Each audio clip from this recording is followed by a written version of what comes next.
Good afternoon. Welcome back. It's good to see everybody. This is an exciting time every year for our program, an opportunity for our football team to grow.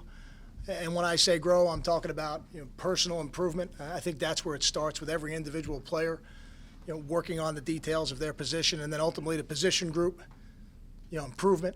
Every position on our team, we want to see them get better this spring, and then unit improvement, offense, defense, special teams, and all those things ultimately lead, to team improvement. So we're excited to get started on Monday.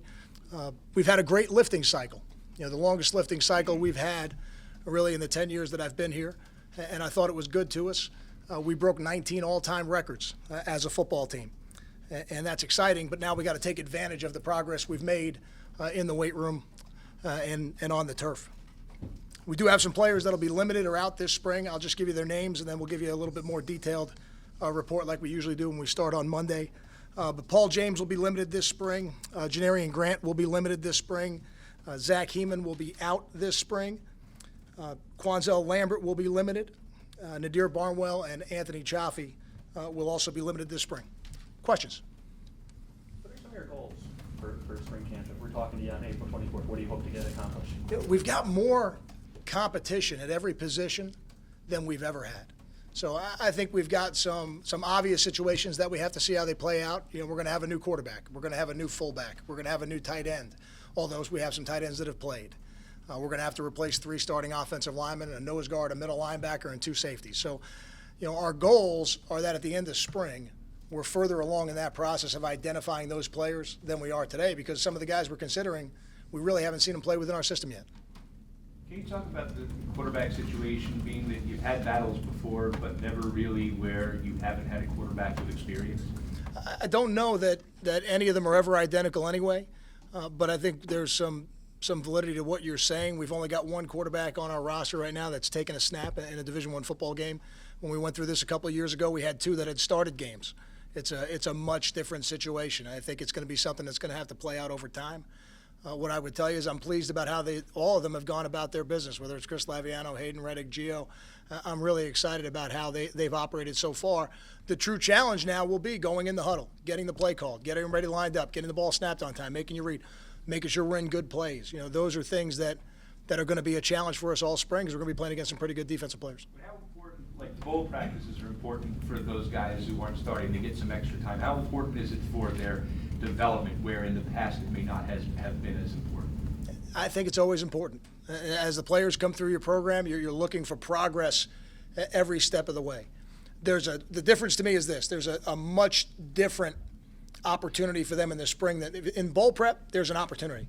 In spring practice, you are the opportunity. There's nothing else going on. There's no preparation for a game or an opponent at that point. So all of our resources right now are going into the players, and at that position, it means new players.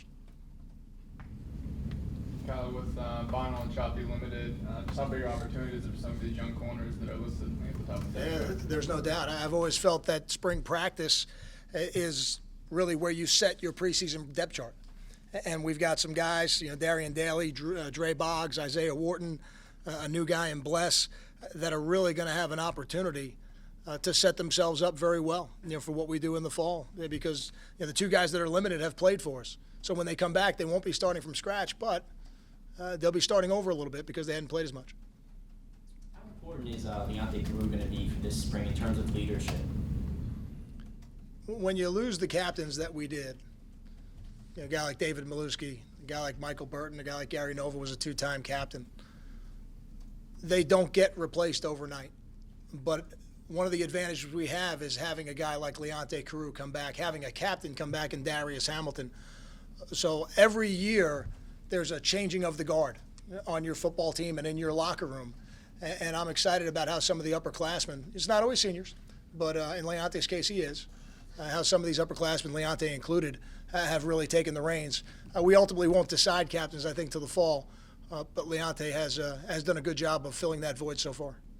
You have 5 running backs last year between 300 and 500 yards. Obviously, we know PJ's limited, but how did you decide where to put the other 4 on the depth chart? Is it realistic to keep 5 healthy running backs happy with their production? I don't worry so much about that last question only because by the time we finished the bowl game, we only had 2.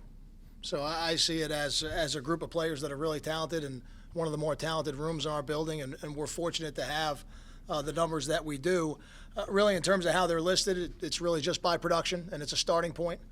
All of them will play with the first team and the second team, and they're going to get as many opportunities as we can have in practice when you only have really 10 offensive linemen that can go. And, so that part's a little bit tricky. And when you say keep them happy, I think they are happy because I think they're team players. I think they're unselfish people. And I think they saw how last year played out, and maybe some that might have had their doubts as to whether or not they were going to get an opportunity, by the end of the season, we're starting and playing in a bowl game. How do you anticipate the offense to look? I mean, should there be radical changes under Ben? I don't think there will ever be radical changes here as long as I'm the head coach because we have a philosophy on offense of how we want to play football. But year to year, and this would have been, I don't think any different had Ralph stayed in that role. To me, every year you're looking to say, all right, where are our playmakers? How can we get them the ball and give them the best opportunity to make explosive plays within the offense? And I think you got to play to your strengths every year. I'm not sure we know exactly what all those are yet. That's a little bit about what spring practice will allow us to find. What are your expectations for Ruhan Peel, and can he still be a two-way guy? I wouldn't worry about him being a two-way guy right now. I think he wants to come back and contribute as a wide receiver and on special teams. And really, that's my only expectation for him is to be a great teammate, give us maximum effort, and go out there on the field and look to help the team in any way he can. But you didn't put him on the depth chart, Kyle, and I remember you saying last year there's no doghouse in this program. Is that just he has to work his way back because he missed a whole year of football? Sure, yeah. I mean, I've used the depth chart, the starting point for the depth chart in terms of where we left off last year. And when we left off last year, he wasn't on it. So he's not on it right now, but he'll be out there day one, and he'll be taking reps. And as he deserves, he'll move on that depth chart one way or the other. I know limited can mean different things, but how far ahead of schedule is PJ in his rehab, and how much do you think he'll actually be able to do in the spring? I don't know that I want to speak to ahead of schedule, behind schedule. I think PJ looks great. I'm pleased with where he's at right now. He will be non-contact the entire spring. Got any chance? I mean, what would have to happen for you to have a quarterback at the end of spring camp? Is this just a battle you go into knowing probably won't be decided until August? I don't want to say that. I wouldn't say that it can't be decided until August. But we've got 15 opportunities to go out there and practice, and I've really felt that every position, the players ultimately decide that much earlier than the coaches do. Will there be equal reps between Laviano and Reddick, who starts the first spring practice? Chris will go out there for the first snap. Will they both get reps with the ones over time? They will. Will they be equal? They probably won't be equal any practice. Some days one guy could get more, some days another guy could get more. A little bit of that for the players who've never played. A guy like Hayden, a guy like Gio, it's going to be a little bit dependent on how fast they can come along. We got to certainly deciding who's going to be the starting quarterback is the single most important decision every program makes around the country every year. There's no doubt about that. But ultimately, we've got other players on offense and defense that we have to continue to progress. And just like any other position, as they warrant the reps, they will certainly get them.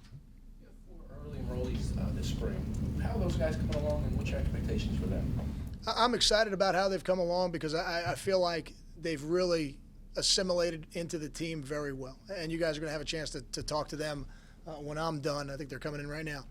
But watching them go through the winter workouts, watching them go through night week this week, where we do 5 straight workouts at 5:30 a.m. in the morning, and just seeing how they were able to work through those types of events, I thought was very impressive to me. I think all 4 of them have brought a level of maturity that's at the high end of what you would expect for somebody who just came into your program. How do you feel about the middle linebacker spot and the plan still to keep Steve at the weak side? I feel like we need to find out who the middle linebacker is going to be, and I wouldn't discount really any permutation of those players at this point. It's way too early for that. We've got a couple guys on the depth chart. Brandon Russell, who's going to get an opportunity for a much bigger role now than what he's had, and a guy like Isaiah Johnson, who's new to our program. And they're going to get a lot of reps this spring. And ultimately, we're going to have to decide who are the best 3 people out there. But I think also we have to decide who are the players that can help us win football games. And maybe there'll be 5 instead of 3. And maybe there'll be some type of rotation as we go forward. But it would be almost impossible to say that now. We've got 15 practices, and then we'll kind of reevaluate it. Kyle, for the offensive line, obviously 3 new starters. How big is the spring for those guys? And it's not, it's not as much contact and stuff. So is it hard to judge offensive linemen in spring? It is before you put the pads on. Once you put the pads on and you get to some of the scrimmages a little bit, midway through spring, it helps a little bit. We need versatility at that position. We're going to need some guys who can play multiple positions so that we're able to make sure we've got the 5 best guys on the field all the time. And I really look at that position and the linebacker position very similarly. It may not be just 5. And if we've got 8 that can help us win football games, we may play 8 offensive linemen. And that way we can continue to develop those guys through spring, through training camp, and then through the season a little bit like we did with JJ last year. Kyle, this is your 4th spring camp. Has preparation for it changed now that you've experienced life in the Big Ten?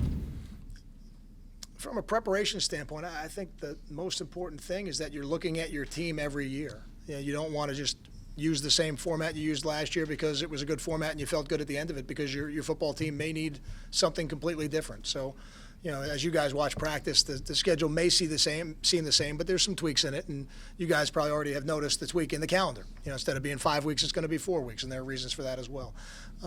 But I think every year the important thing is to look at your team, and spring is about your team.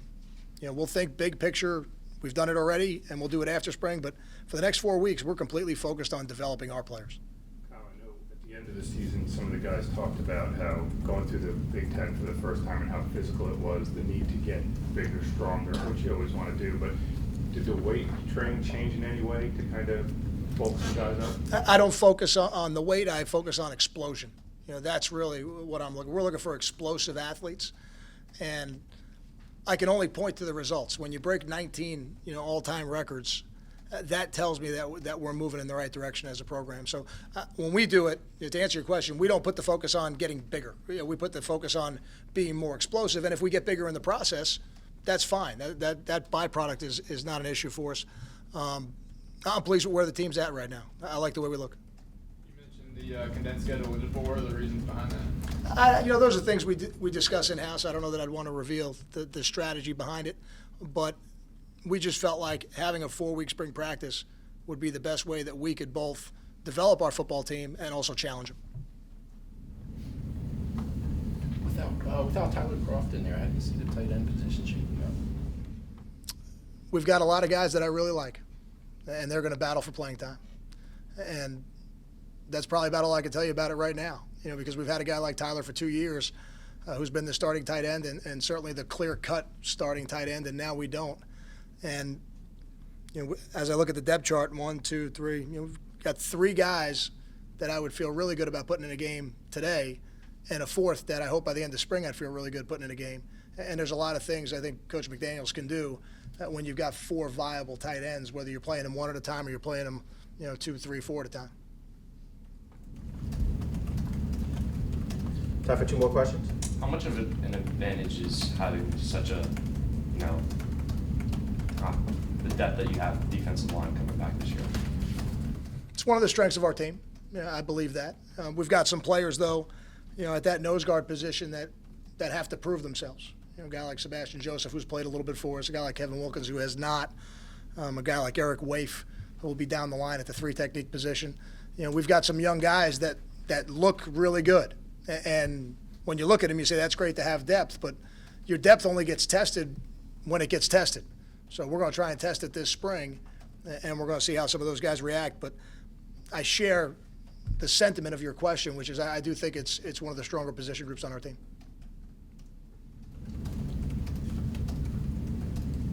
Any other questions? Thank you.